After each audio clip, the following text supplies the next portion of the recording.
क्योंकि जब जब ये शरीर रहेगा तो मुझे अपने पिता की याद आएगी कि शरीर पे पिता मोहित हुए। शंकर जी बोले बेटा संध्या, तुम्हारा शरीर तो नष्ट नहीं हो सकता, क्योंकि तुम्हारा जन्म होता तो तुम मर जाती, तुम तो प्रकट हुई हो। हां, शरीर शुद्ध हो सकता है। बोले कैसे? बोले तुम जाओ और जाकर के मेधातिथि नाम के ऋषि यज्ञ कर रहे हैं, उसमें जाके कूद जाओ, वो तुम्हें शुद्ध करेंगे। संध्या गई, मेधातिथि के यज्ञ में कूद गई। मेधातिथि ने प्रकट किया, बहुत सुंदर थी संध्या। उसी समय ने करे सूर्य नारायण देख के मोहित हो गए संध्या को। मेधातिथि क्या है? बोले मेधातिथि, हमें तुम्हारी बिटिया से ब्याह करने। मेधातिथि ने भी सोची कि सूर्य से अच्छा दामाद कहां मिले, कन्यादान कर दो। इनके 2 पुत्र और 1 बिटिया भाई, संध्या और सूर्य के। पहले बेटे का नाम था वैवस्वत मनु और दूसरे बेटे का नाम था यमराज। यमराज और धर्मराज एक ये अलग अलग नहीं, दो एक ही आदमी के 2 नाव है, यमराज और धर्मराज। नाव अलग अलग काए हैं। जब वे दुष्टों को संहार करत हैं फैसला, तो यमराज बन जाते हैं, और जब तुम जैसे भक्त पहुंचत हैं तो वे धर्मराज बन के तुम्हारा स्वागत करत हैं। आए भक्तों का धर्मराज बन के स्वागत करते हैं और दुष्टों का यमराज बन के। सूर्य नारायण अपनी पत्नी से बहुत प्रेम करते, बहुत। वैसे पत्नी से तो तुम्हारे भी प्रेम करत हो, नहीं करत हो?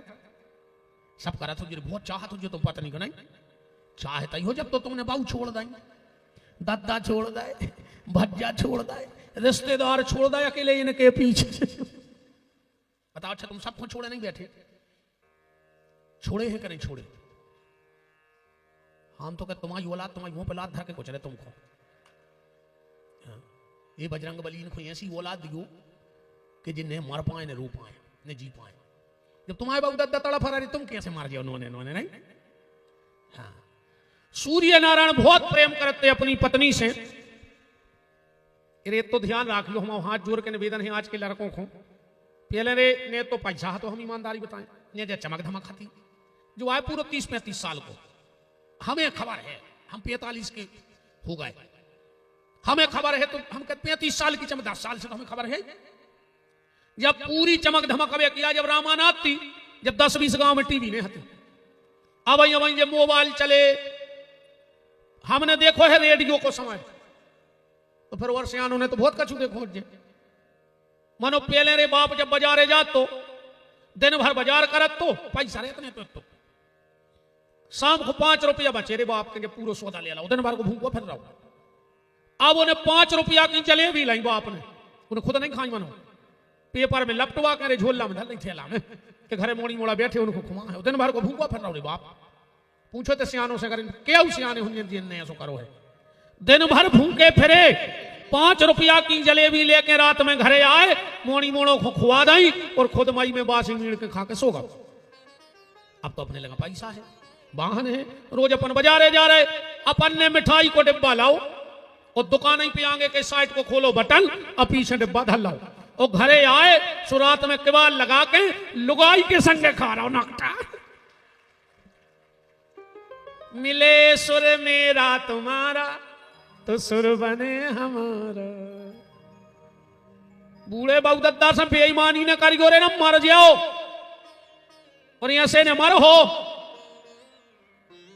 बहुत ही खराब मर हो। जोन बूढ़े माँ बाप से बेईमानी करत हैं, मेरे मार के बात तो अपन मांडव पे हते सच, पर अब एक नई बातें में से वर्णकार के बता के आगे बढ़ जाए कथा। संध्या को सूर्य बहुत प्रेम करते, संध्या परेशान हो गई कि पति प्रेम तो करे मनोहित तो भी न करे। संध्या ने जहां छाया पड़ रही थी वो तो एक नारी प्रकट करी और संध्या चली गई जंगल भजन कर भी। सूर्य ने सोची जाइए हमारी पत्नी, तो उस छाया के यहां एक पुत्र हुआ जिसका नाम पड़ा शनिदेव। संध्या की छाया से जो प्रकट भाई वो एक पुत्र भाव जे को नाम पड़ो शनिदेव। एक दिन शनिदेव ने अपनी बड़ी बहन जमुना को लात मार दी। सूर्य ने श्राप दे दो शनि को, जाओ मैं तुम्हें श्राप देता हूं तू लंगड़ा हो जाए। यही से शनि लंगड़ा होगा।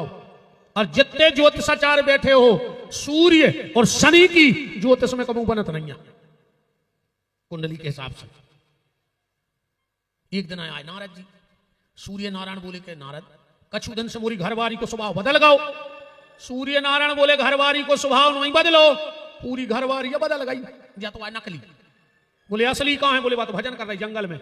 सूर्य नारायण पहुंचे, संध्या को ढूंढत सुजा बन गई घोड़ी, गया डर के मारे पति के। सूर्य भी घोड़ा बन गए और 12 साल सूर्य और संध्या घोड़ा घोड़ी बन के रहे। इनके 7 लड़का भाई, जिनको नाव पढ़ो अश्विनी कुमार, जो भागवत जी में कथा है, जो देवताओं के वेद बने। एक दिन संध्या अपने रूप में आ गई और बोली कि धन्य है हमें ऐसो पति मिलो कि हम घोड़िया बने तो पति घोड़ा बन गओ। जाओ हम एक वरदान देते हैं। बोले क्या? आज के बाद जो भी पति पहली बार अपनी पत्नी को लेने अगर घोड़े पे जाएगा तो उन पति पत्नी में बहुत प्रेम रहे। ऐसे अपने सनातन धर्म पे दूल्हा काय पे बैठ के जाता, घोड़ा पे जया कथा। और दूल्हा से पहले कहूं घोड़ा की पूजा हो जाए है। ईमानदारी बताओ महाराज जी हरो, जब दूल्हा आऊ थे सो पहले टीका दूल्हा को लगत के घोड़वा को घोड़ा की पूजा हो। कौन दूल्हा नाराज हो जाए कि का यार हमका घोड़वा संगाए गुजरे हैं, हम बैठे रहे तुमने घोड़ा को हरदी लगा दी। तन्नक में तो समस्या बन जात, ब्याह में नहीं बन जात। तुम आओ बेन वही ठाड़ो होए और तुम पहले सारे को टीका लगवा दे। अब फिर बोला जो बेन वही को आओ कुमार साहब अब कई बे तो होगा यार, बे तो सब कछु है तुम्हें, बे तो थपे तुम्हारे यार है ना। वृंदावन बिहारी लाल की जय। तब से हमारे यहां यह परंपरा है कि दूल्हा घोड़े पर बैठ के जाता है और दूल्हे से पहले घोड़े की पूजा हमारे यहां शास्त्र में होती है। मैं एक और आपसे निवेदन करूं, हम सनातनी हैं, हमें अपनी परंपराओं का ज्ञान होना चाहिए। वरना आज हमारे ऊपर लोग मजाक बनाने लगे हमारे धर्म का, क्योंकि हमें पता ही नहीं है धर्म क्या है, हमें पढ़ाऊ नहीं जा रहा। जब तक हमारे यहां गुरुकुल परंपरा रही देश में तब तक तो सनातन धर्म पढ़ाया गया। आजकल अब तुम इन कॉन्वेंट स्कूलों में, ईसाई मिशनरी के स्कूलों में कल्पना करो कि वे तुम्हें जय श्री राम के बारे में बताए हैं, वे तुम्हें कृष्ण के बारे में बताए हैं, उते तो तुम टीका लगा कर नहीं जा सकत। आज तक किसी क्रिश्चियन ने अपने बच्चे को राम और कृष्ण बनाओ हो तो बताओ। और तुम्हारे अपने मोड़ी मोड़ों को भी बनाए फिर तबे सेंटा क्लास से, तुम्हें शर्म नहीं लगे? अपने बच्चों को राम बनाओ, कृष्ण बनाओ, अर्जुन बनाओ, स्वामी विवेकानंद बनाओ, डॉक्टर अब्दुल कलाम बनाओ, रसखान बनाओ, पर जी नमूना तो नहीं बनाओ। बोलो अंग्रेजी मीडियम में मोड़ी मोड़ा पढ़ रहा है, खुदा ही कंफ्यूजन में है कि हम आओ असली बाप को आए। एक फादर घरे है, एक फादर स्कूल में है तो फादर करेंगे जब बताओ। फादर कहते थे, फादर माने बाप होते, तुमने जानबूझ के अपने मोड़ा के 2 बाप करवा दे। वो कौन देना तुम्हारी से पूछे कि फादर असली कौन है, तू या वो?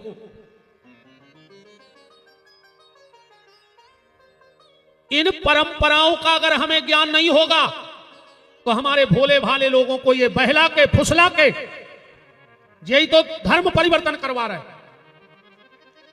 कैसे उनसे कछु पूछिए, उन्हें पता ही नहीं क्या है। उन्होंने कहा हमें आरे के लगे सब ढकोसला है।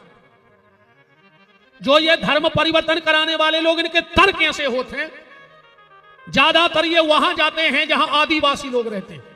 क्योंकि अगर सबसे भोली समाज कोई देश में है तो वो आदिवासी समाज है, सबसे सच्ची और भोली। बिल्कुल लटका झटका नहीं जानता समाज, बिल्कुल लटका झटका को काम ही नहीं उनके लगा। सीधे बेचारे मेहनत करत हैं, कमाऊत हैं, खाते हैं, अपने काम से काम। तो ऐसी जगह ज्यादा टारगेट करत धर्म परिवर्तन को। एक बार कुछ ईसाई मिशनरी वाले लोग एक आदिवासी बाहुल्य क्षेत्र में गए, 150 लोग बुलाए। बोले किसकी पूजा करते हो? बोले राम की। बोले राम नकली है। क्यों करते हो पूजा? बोले राम जी हमें तार हैं। बोले वे राम तुम्हें तार ही नहीं सकते। बोले काय?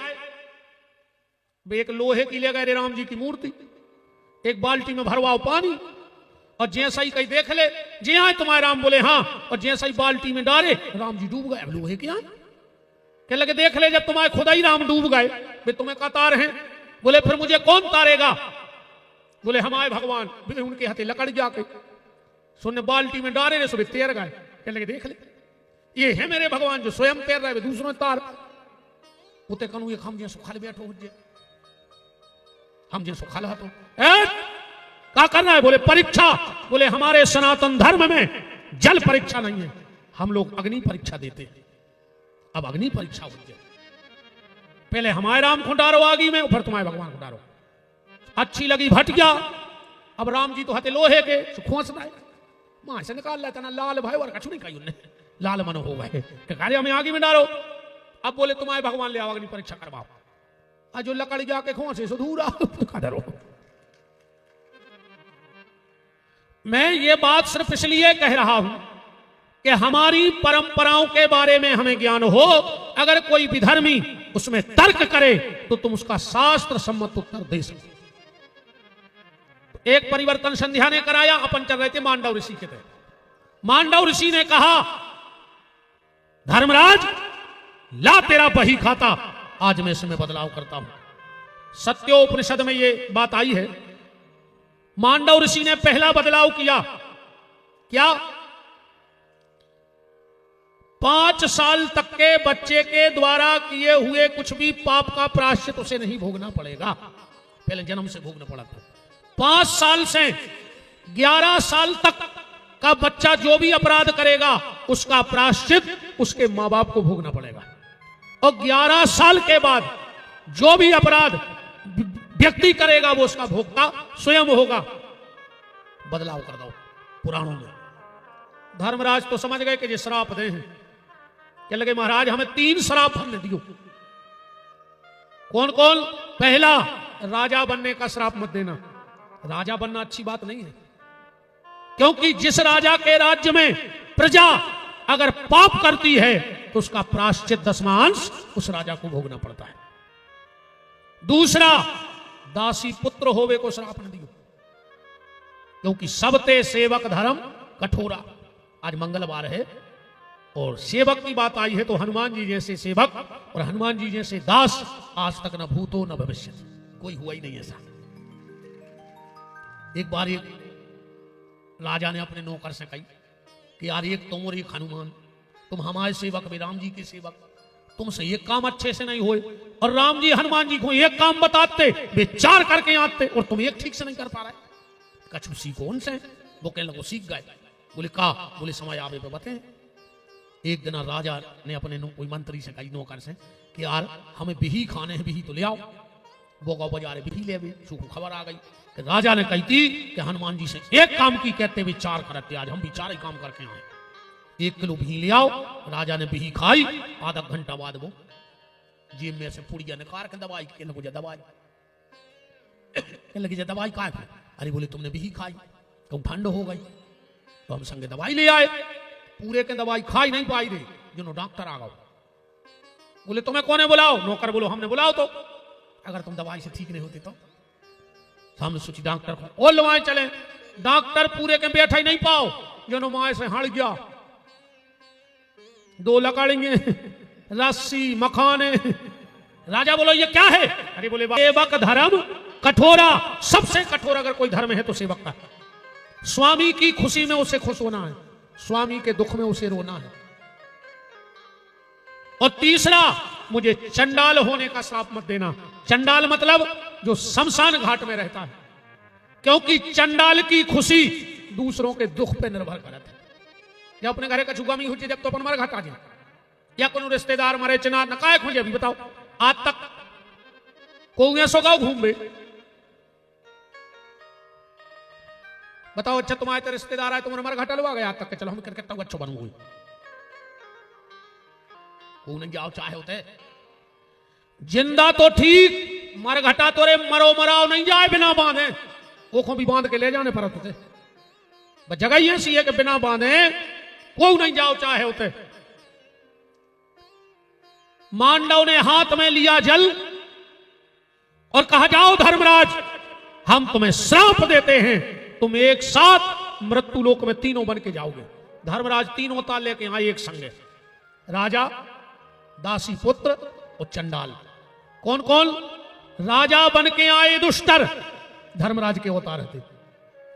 दासी पुत्र बन के आए महात्मा विदुर, वे भी धर्म ही के अवतार थे। और वाल्मीकि नाम के स्वपच बन के आए चंडाल जाति में। ये कथा तुम उन्होंने सुनी हुई है, विदुर की, युधिष्ठिर की। आओ तो नई कथा में ले चले आप तुम। का भाव महाभारत को युद्ध होगा, एक दिन भगवान ने देखो कि युधिष्ठिर के लिए फिर रहे हैं महल में। भगवान पहुंचे, बोले दाऊ क्या बात है? युधिष्ठिर बोले कन्हैया क्या बताएं, जब कुर्सी हम धिक्कार रही है, हम जब भी इस कुर्सी के पास जाते हैं तो ये हमसे कहती है युधिष्ठिर धिक्कार है तुम्हारे लाने, तूने मुझे पाने के लिए जिस गोदी दादा की गोदी में खेला उसे मार डाला, जिस गुरु ने तुझे ज्ञान दिया तूने उसे मार डाला, तूने सगे भाई को मार डाला, धिक्कार तेरे लिए। तो कन्हैया ये कुर्सी मुझे सोने नहीं दे रही, और जब बिल्कुल गारंटी जानियो कुर्सी बारे को कब नींद आता ही नहीं है। जे को मिल गई वो 5 साल ये टेंशन में नहीं सोए कि चली न जाए, चली न जाए, चली न जाए। और जे की चली गई वो 5 साल ये जुगाड़ में नहीं सोए कि मिले है कैसे, मिले है कैसे। नींद दो ही की खराब, 2 ही जनों की खराब। बहुत खतरनाक नशा होता कुर्सी को। अब जे सरपंच के चुनाव निभाए तेरे ना हो तो हमने बताया कौन गांव की, या कभी सुन रहा है तो हमारे गांव की मंच से रखा दी, मंच पर बैठे बिल्कुल सांच यार वो सरपंच को फार्म भर में जा रहा हो तो महाराज ने दे दो जमा मुहूर्त, उन्हें घड़ी देखी सो गो लेट, सो जल्दी उठाओ फार्म, पहले मताई के पांव परे और फिर घरवारी के गोड़ों को लूंगा। कहने लगी अब का बिल्कुल ही पाक, अरे बोले खबर नहीं रही। ऐसी हालत हो कुर्सी वालों की कि तुम तो सो जा बारे वीर, और देश की जनता भूखों मर रही और नेता खा रहे खीर, तुम तो सो जा बारे वीर। बहुत ही खतरनाक हालत है। परम श्रद्धेय पूजपाद सनातन धर्म की ध्वरि ब्रह्मलीन श्रीमद जगत गुरु स्वामी श्री पूज्य चरण श्रूपानंद जी महाराज जी के विशेष कृपापात श्रीमद अग्निपीठाधीश्वर श्री रामकृष्णानंद जी महाराज अमरकंटक धाम से पधार रहे हैं। उनके श्री चरणों में दास का कोटि कोटि नमन वंदन प्रणाम समस्त जनता जनार्दन की तरफ से आप सबके आपके श्री चरणों में सबका नमन है, वंदन है, प्रणाम है। पूज्य बोलो जगत गुरु जी भगवान की जय हो। हमारा यजमान परिवार श्री खीर सिंह जी और अरविंद भैया महाराज जी का पूजन करें। महाराज जी प्रणाम।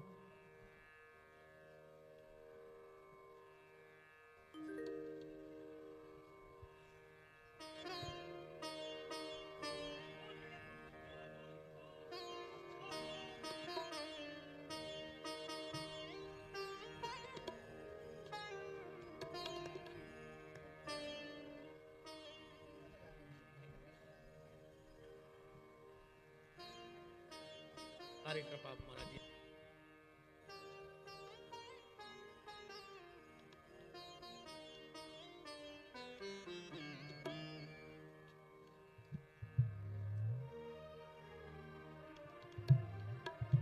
ब्राजो ब्राजो प्रभु जी ब्राजो। काय तुम्हारे कहां जा रहे? मिल गया मौका।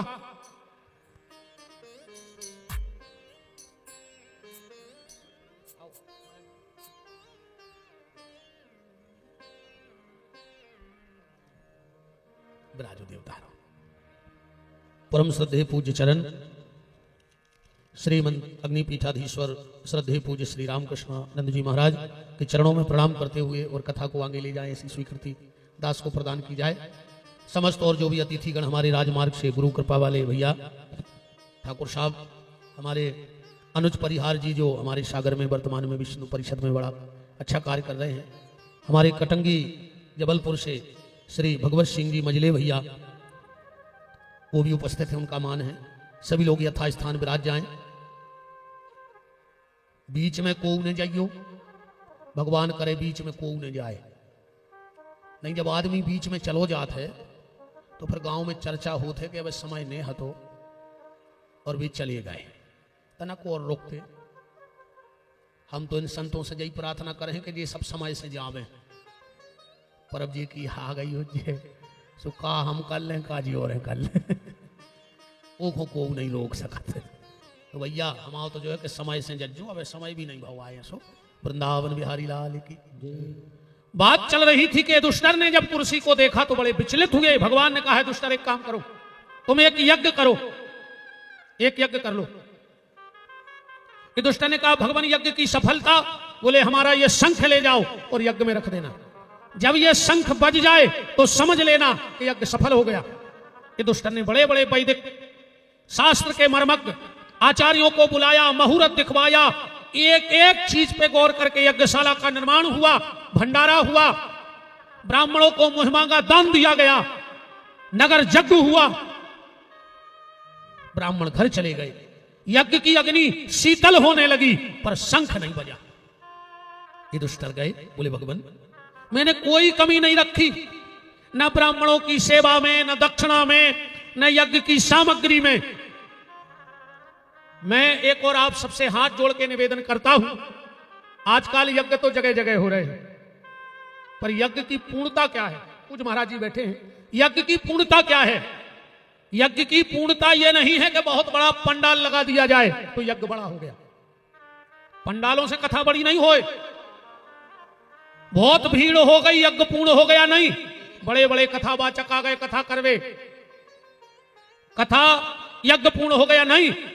यज्ञ की पूर्णता यह है कि जहां तक मंत्र की आहुति जाए, शब्द जाए, जहां तक मंत्र की ध्वनि जाए, वहां तक उतनी जमीन में पांव सफल हो गया। और अगर एक भी व्यक्ति भूखा चला गया तो यज्ञ का कोई मतलब नहीं। यज्ञ का मतलब है अन्नदान, भोजन सबसे बड़ा यज्ञ है। ये दुष्टर बोले हमने तो कोई नहीं, हमने चिटियों तक खावे डरवाओ, हमने कुत्तों को रोटी डलवाई, गैयों को, भैंसों को, पशु पक्षियों को दाना डलवाया। अब भगवान ने सोची अब क्या करें? बोले सुनो दुष्टर, हम बताओ तो नहीं चाह रहे थे, मैंने सुन लो। तुम्हारे राज्य में एक व्यक्ति भूखा बैठा है और जब तक वो नहीं आएगा तब तक तुम्हारे यज्ञ का शंख बजेगा नहीं। बोले भगवान कौन? मैं नहीं जानता। बोले नहीं।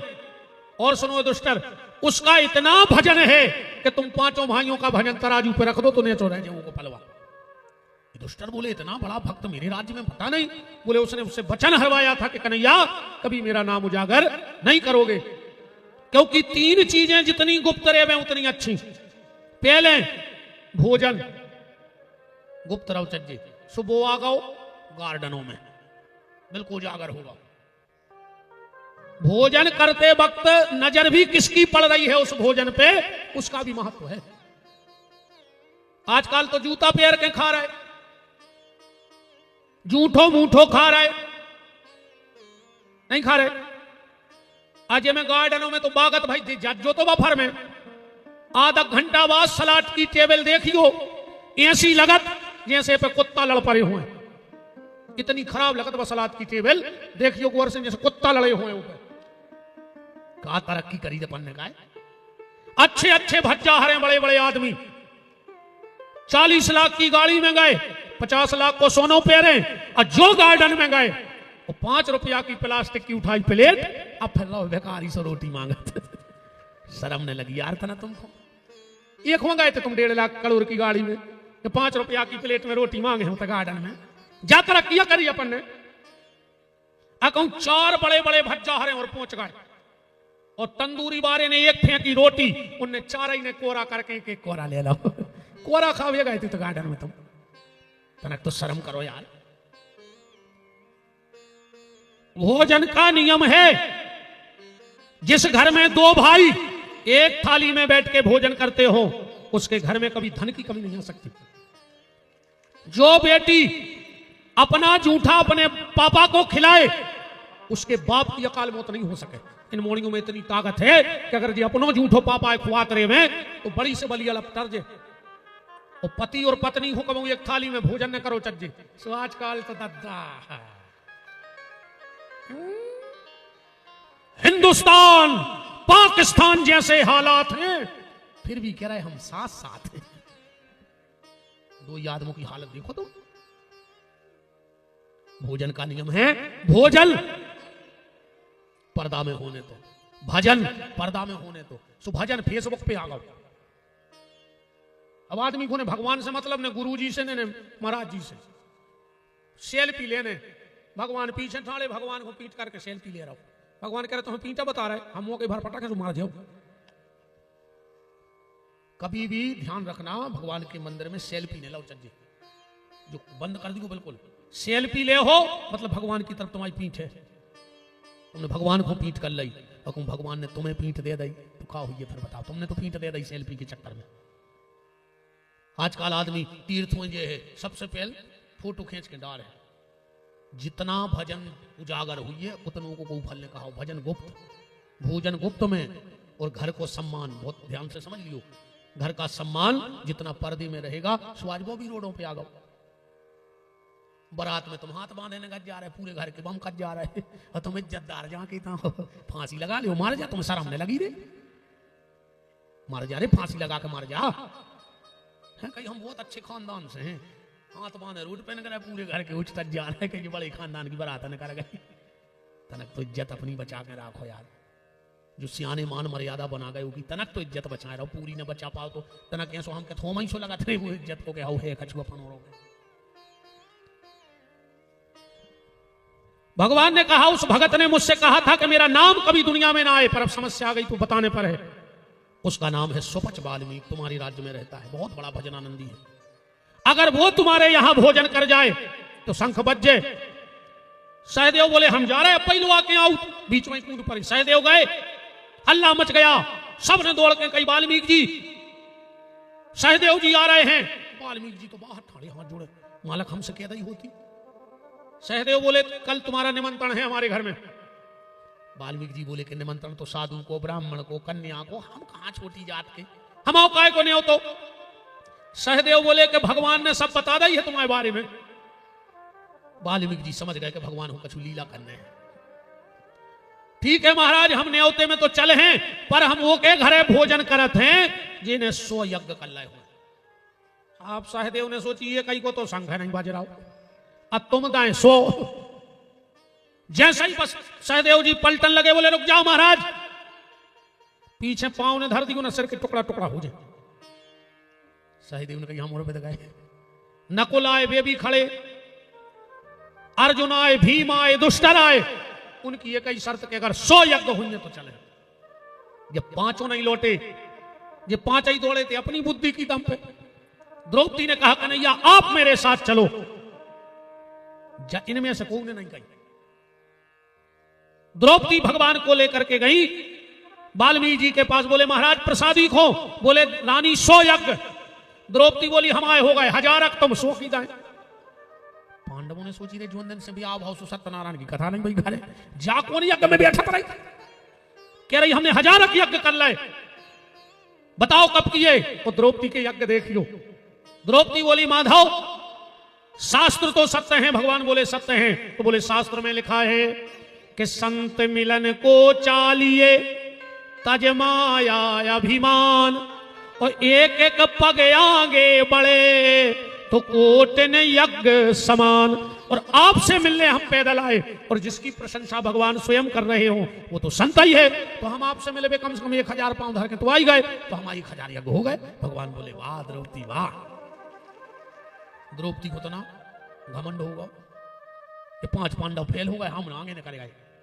वाल्मीकि जी की तरफ देखे, वाल्मीकि जी बोले हम भोजन तो कर हैं, पर हम जोखे हैं वो बनाने पर।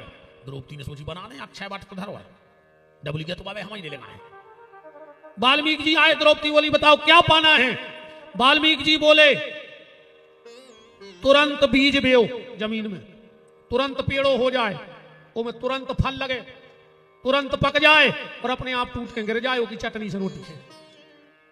अब बताओ, अब भाई बीज बे है, अब भाई पेड़वा हो रहा। भगवान बोले थे आओ।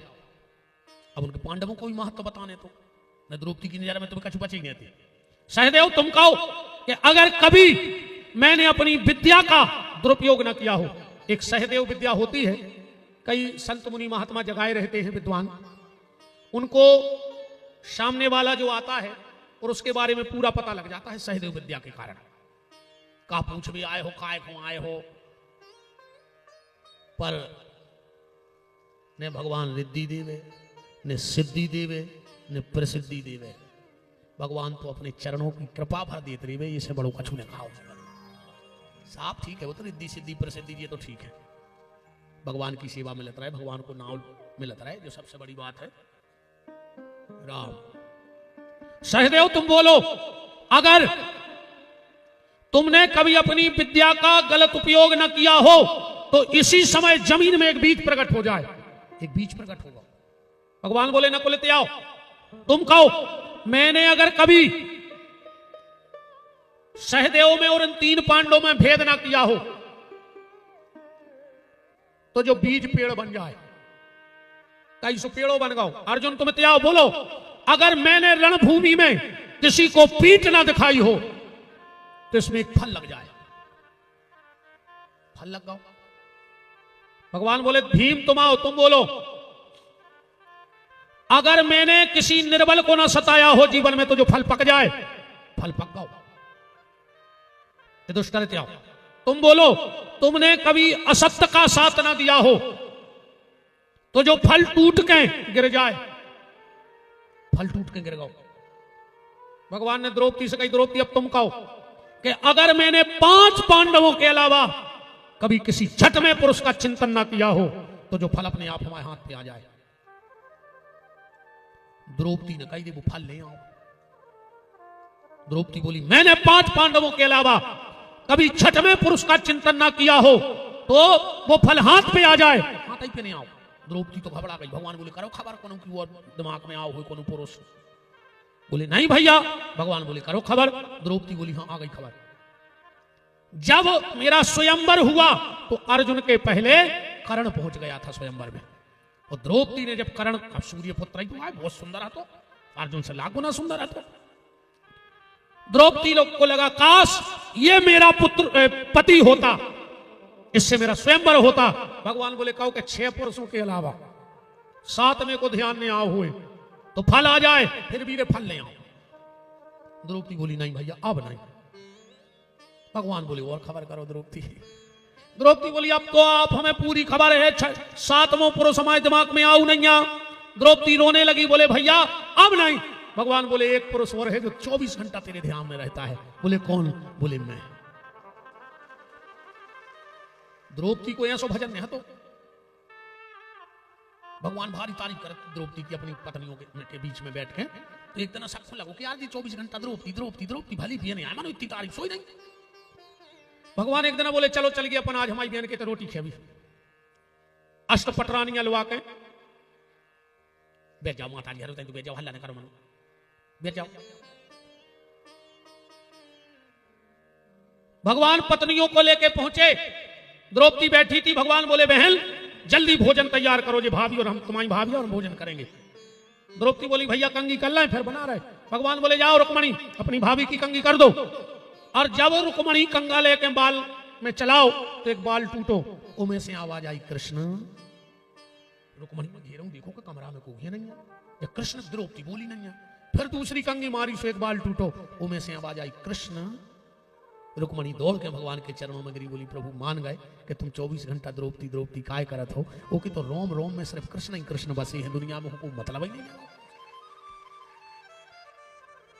जहां कहा हाँ तो आपके अलावा तो दुनिया में मुझे न पति प्यारे हैं, परमात्मा के अलावा क्या। फला गाओ चटनी बटी, ध्यान से सुनियो। भोजन भाई वाल्मीकि जी भोजन करके चले गए। शंख ने बजोरी। ये दुष्टर बोले काय दद्दा तुमने यार वो आदमी के हाथ जरवा दाए, हमारे पूरे घर के फिर रहा काल से बाबा जी का रात। और शंख बजो ने। भगवान बोले दुष्टर अगर तेरे परिवार के अलावा किसी ने ये गलती की होती तो तुम जानते हो मैं खुद का अपराध तो सह लेता हूं, पर भक्त का मेरे भक्त का अपमान किसने किया। द्रौपदी कब गई। बोले भैया हमने। बोले कैसे। बोले चटनी तो हमने बनाई और 56 प्रकार के भोजन भी बनाए हमने। जब हमने उनको पर से उन्हें पातर में सब इकट्ठे कर लिया, भुजी बना दी और खा के चलोगा। हमारे मन में आ गई कि बाप राज खाओ है ना गरीब आदमी। हम मर गए, बड़ा भजिया मंगोड़ा तस्मई खीर दार सब्जी अलग अलग, उन्हें सब भुजी बना के खा लो। भगवान बोले पूछ के आओ और नंगे पांव जाओ कि वो मिला के भोजन करके महात्मा खाएगा। द्रौपदी गई, बोले भैया वाल्मीकि बताओ तुमने भोजन मिला के क्यों किया? वाल्मीकि जी बोले कि राजरानी इसलिए कि जब जीव है होगा ये चटक, अब हमने वो खोल भोग बना दो, भोग लगा दो भोजन को, वो बन गो भगवान को प्रसाद। अब अगर हम पहले मिठाई मिठाई खाते तो जो जीव कहती कि कब से मिठाई खा रहे हैं, इतना खटाई खा ले, तो मिठाई को अपमान हो जाता भगवान के प्रसाद को। तो पहले हम खटाई खटाई खाते तो जो जीव कहती कितनी खटाई खा रहे थे ना, मिठाई खा ले, सो खटाई को अपमान हो जाता। और हम भगवान के प्रसाद को अपमान करो नहीं चाहत, तो मैंने सबरी भुजी बना रही कि जब उनको पता ही नहीं पड़ा मीठो का आयो खट्टो का आयो तो सब खा ले, ऐसे मिला लो। तो ऐसे ऐसे महापुरुष हो गए कि वो प्रसाद का भी अपमान नहीं करना चाहते। ऐसे थे संत श्री सुपच वाल्मीकि जी, जो धर्मराज के अवतार थे। राम वृंदावन बिहारी लाल की कि नटवर नागर नंदा भजो रे मन गोविंदा, नटवर नागर नंदा भजो रे मन गोविंदा, नटवर नागर नंदा भजो रे मन गोविंदा, नटवर नागर नंदा भजो रे मन गोविंदा। हरि बोल।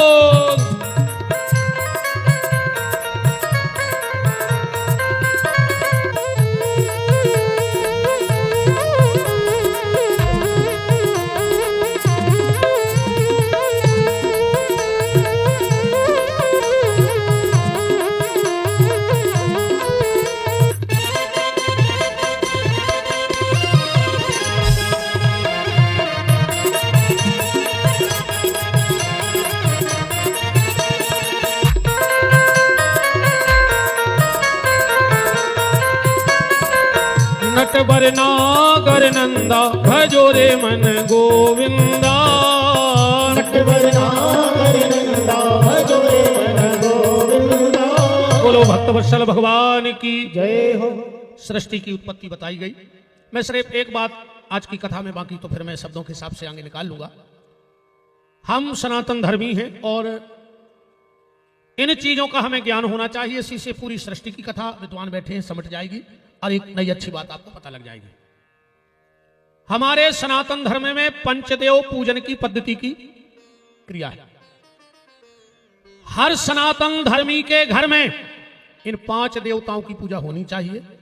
इन 5 में से अगर एक की भी पूजा नहीं हुई तो 4 की पूजा व्यर्थ चली जाएगी। आदमी इसीलिए दुखी है क्योंकि वो पंचदेव पूजन से दूर हो गया। हर सनातन धर्मी को पंचदेव पूजन करना चाहिए। हर घर में इन 5 देवताओं की पूजा कल से चालू कर दो, तुम्हें घर का बदलाव अपने आप समझ में आ जाएगा। पंचदेव कहलाते कौन हैं?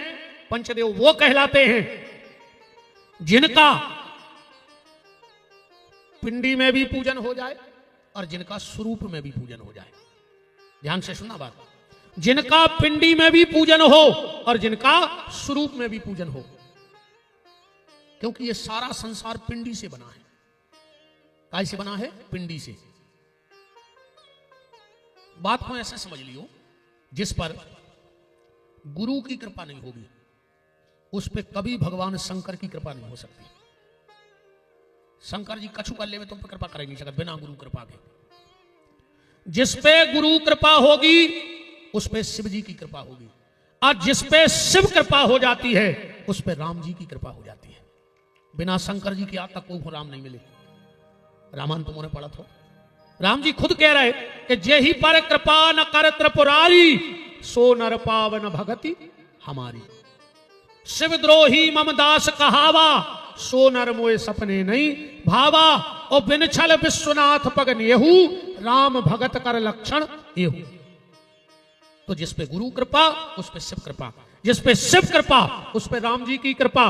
अच्छा जी, पर राम जी की कृपा हो जाए वो पे कौन की कृपा हो जाए? फिर राम जी तो मिले शंकर जी की कृपा से, तो राम जी की कृपा से कछु मिलो चल।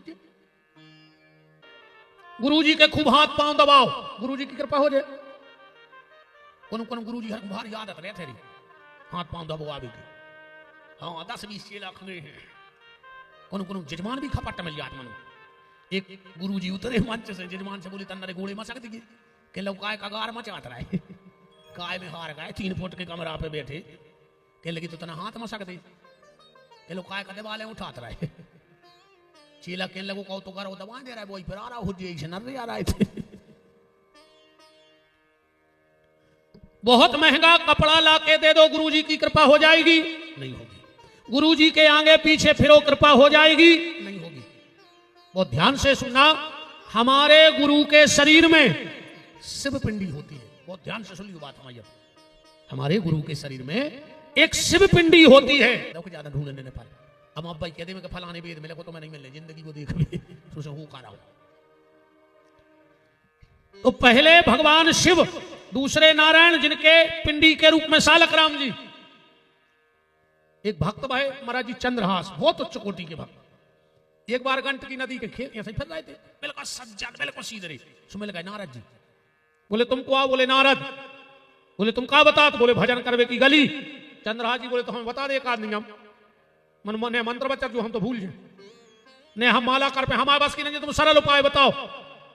नारद जी ने उतनी गंडकी नदी में से सालक राम जी उठाए, बोले जी ले जा घरे, रोज इनको चरणामृत पीजो। अब चंद्रहास तो बिल्कुल चंद्रहास आते, बिल्कुल सज्जन। घरे गए, उन्हें 2-3 दिन तो अच्छे धोकर चरणामृत पियो। एक दिन सोचिए, सुनो यार, हम जाए रिश्तेदारी में अजीर अजय तक, और हम चरणामृत पीने पे हमें पाप लगा, सीधो आदमी भारी भारी डरा था। तो उन्हें सोचिए काम करो, उन्हें उठाए अरिया में से सालक राम हल्के से हथे गाल में दबा लाए। बोले का है, बोले दिन भर चुपसात रहे, तो दिन भर अपन को नहीं करने सोचा, तो बहुत उच्च कोटि की स्थिति आए अपनी, तो शुरुआत नहीं है भजन की, तो बहुत उच्च कोटि की स्थिति है, अपन को तो करोड़ों जन्म लगे होते न पहुंचे में। अरे उन्हें भी सालक राम धल्ला करे गाल में, दिन भर चूसे रे, महीना में पूर्ण वैराग्य होगा। घर छोड़ छाड़ के भाग गए, चले जा रहे थे, कौन उन्हें ऑटो दे दो दान में, ऑटो ला चले जा रहे थे, कुत्ता ने देख लो, उन्हें झपट्टा मारो, मुंह में दबाओ, वो अपड़ा ठीक हो दौड़ लगा दे। चंद्रहास जी ने देखो कि पत्थर हाथों ने उन्हें मुंह में से निकाल के सालक राम, वो जब दाई नहीं कुत्ता में पट उतरे, कुत्ता में उतन छोड़ दी, वो ऑटो दौड़ लगा गो जी, जाके तो रोन लगे, कहने लगे तुम्हें 6 महीना से मुंह में धरे, तुम काम में आज या परे, तुम आज नहीं होते तो हम आज ऑटो चलो जाते। ऐसे हते चंद्रहास जी, एक लंगोटी पेरते, एक बांधते, मुंह में सालक राम, कुछ नहीं बिल्कुल निगत जा रहे थे। एक सेठ लुआ गो घरे के संत चरण पर जाए, छुड़ाते भोजन कराए, सो गए। अब सालक राम जी को तो पूर्ण वैराग्य, 24 घंटा सालक राम सालक राम दिखाते, उनको तो मोह में धरे। सवेरे संत जी उठे तो सेठ के पूरे घर के रो रहे थे। चंद्रहास जी बोले कि काय रो रहा है? सेठ बोलो कि हमारी आधी जायदाद लुट गई रात में, डाकों पर गौ आधी जायदाद चली गई। चंद्रहास जी बोले सोचिए कि आधी जायदाद चली जाए, रो चज्जे। सेठ बोलो बिल्कुल रो चज्जे, इतनी कही रे। चंद्रहास जी आंगन में कुलटाई खा के नर आने लगे। सेठ के घर के भूल गए कि हम आने चोरी भाई। चंद्रहास जी से बोले तुम आओ का हुआ? चंद्रहास जी बोले हमारी भी आधी जायदाद लुट गई रात में, ऐसे हम रो रहा है। बोले का? बोले हमारी 2 लंगोटियां थी, एक डरी थी सूख में, भाड़िया तुम आओ सामान हमारी लंगोटी में बांध के ले गई, एक स्वादी हमारी लुट गई। हमारे तो 2 लंगोटी थी, हमारे को लंबी चोरी जा जाती है। बहुत सालक राम जी की बड़ी दिव्य दिव्य कथाएं हैं, पर आज भी राजस्थान में फटे सालक राम को मंदिर बनो है। फट गए थे चंद्रहास जी के लाने, बीच में से फट गए थे सालक राम जी, इतना प्रेम था। तीसरी माता दुर्गा, पंचदेव पूजन।